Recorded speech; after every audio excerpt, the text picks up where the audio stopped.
Matagal pa siya? Nako, matatagalan yun. Baka minip ka. No way. If it's for Kanina, I will wait 1,000 summers, climb the highest mountains, swim the deepest seas, run the farthest highways. Turon? Turon! Bibili ka? Sige. Lahat? Sige, lahat. Wow! Wow! Alam mo, Oh, gustong-gusto kong relationship natin. ako din. Parang hulog ng langit sa akin. Nice, no? Alam mo, ang galing talaga ng dating mo. You buy, I sell. Together, buy and sell. Di ba ang galing? Galing Perfect! nga, galing. Ay, naku. Wala pa siya? Kain ka muna. Ayan, magbasa ka muna ng dyaryo. Hindi ko naman talaga maintindihan, ano? Ang cute-cute mo! Ang gwapo-gwapo-gwapo mo naman! Ano ba nangyayari sa'yo, ha? Ang lakas naman ng sex appeal mo. Napaka-attractive mo naman. Paminsan-minsan nakakalimutan ko yan. Pero huwag mo na ipaalala. Kasi alam ko naman eh. Dito ba, nandiyan ka pala? Bakit ba naman? Bakit ba naman pagkaharap mo sa hindi ka makapagsalita? Ano ka ba, ah? Ako ba kinakausap mo? Ah, hindi, pretty boy. Eh, ano eh. Medyo nag-iisip lang ako. Ano bang problema mo? Eh, ano eh, si Big Honey. Oh, Eh, paano naman kasi? Eh, simula nung dumating siya dito sa Alabang Body Center, eh, hindi ko makakausap ng matino, hindi ako makapagsalita. Eh, sa mga ibang chicks naman dyan, napaka-fantastico. Ang galing-galing kong dumiskarte. Pagdating naman kay Big Honey, natatameme ako na medyo nauutal-utal pa ako. Eh, hindi ko maintindihan. well, problema ng mga bata yan. Hindi mo dapat alalahanin yan. Oy, mature ako ha, huwag kang ganyan. Bago. Oh. Pero, alam mo, ako hindi ko puno yung problema yan eh.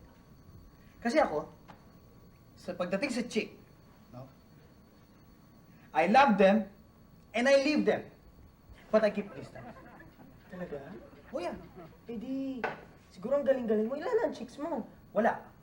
Ano na, dahil yabang-yabang mo, sinabi mo, ang experience mo, ang dami-dami na. Yun ka! I love them, Oh. and I leave them. So wala ako ngayon. Ang galing mo. Well, yan ang aking aura sa mga chick. Ang galing mo pala, talaga, pretty boy. So kung ikaw ang namang problema ngayon, bakit ayaw mong sabihin sa akin problema mo? Baka matulungan kita. Eh, paano naman kasi, pretty boy? O, sige, palagay na natin. Eh, si Big Honey kasi, pag tinitingnan niya ako, tingin pa lang yun, ha? Tingin pa lang yun, ha? Natutunaw na ako, hindi ko siya matingnan, tumatalikod ako kaagad, hindi ko siya matingnan ng diretsyo. Huwag mong papansinin yun. Kasi strategy lang ng mga babae yun. Oh, Kapag tumitingin ka, huwag kang gaganon-ganon. Tinitigan mo. Titigan mo siya. Hindi ba may kasabihan na ang eyes are the windows of your soul? oo nga. Eh, pag tinitingnan niya ako, natutunaw ako, Eh kung magpatunaw ka, Oh. at natunaw ang eyes mo, eh dito naman ang soul mo, ano meron ka? Wala. Ang galing mo talaga. Kaya kung tinitigan ka ng chick, kailangan, titigan mo siya. Oh, Pero, akiramdam mo na parang meron ka salamin sa harapan. One way. Oh. Na kapag tinitigan ka niya, nakikita niya sarili niya. Oh. At pag nakita niya sarili niya, siya ang matutunan. galing mo talaga, pretty boy, pogi. Talagang ano, Ano ba problema mo? ito. Paano naman, yung sinabi niya sa akin na ano daw, totoy daw ako. Hindi naman ako totoy pero sinasabi niya, totoy ako Totoy! Naku, isang strategy na naman ng mga babae yan! Page 95, chapter 7! Oh, oldest trick in the book. Pag sinabi kang totoy, at pag sinabing totoy ka, pakita mo na huwag kang totoy. Pakita mong macho-macho ka. Macho-macho At pag ako. pinakita mong macho-macho ka, etong gawin mo. Akbayan mo. Talaga? Oh, yun. hindi na ako magmumukhang totoy nun. Hindi na. At talaga, Oh, yes. eh, paano naman? Eh di, pag nakbayan ko na, natitigan ko na, eh di, okay na yon? Depende. Bakit? Dahil katulad sa experience ko, kailangan gamitin mo ang pangatlong pretty boy technique. Anong pretty boy technique na pangatlo? Ang pangatlong pretty boy technique na pag inakbayan mo siya Oh, at hindi gumalaw, oh, hindi kumipo, oh hindi. hindi humihinga. Oh, Isa lang ang ibig sabihin doon! ano ibig sabihin nun? Gusto niya ng lips to lips. Talaga? Ay, Eh, paano naman kung hindi naman yun ang ibig niya sabihin? wala na ibang ibig sabihin! Talaga? Sandali, pretty boy, Lucky, may gagawin pa yata ako sa labas. Excuse me, ha?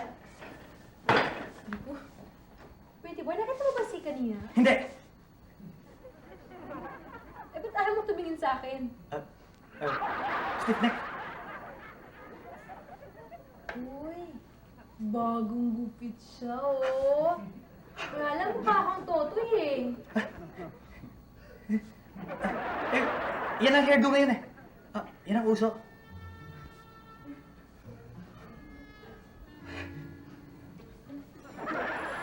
Ay, manipis dyan. Oh, eh paano pag hingi pa ng hangin yan?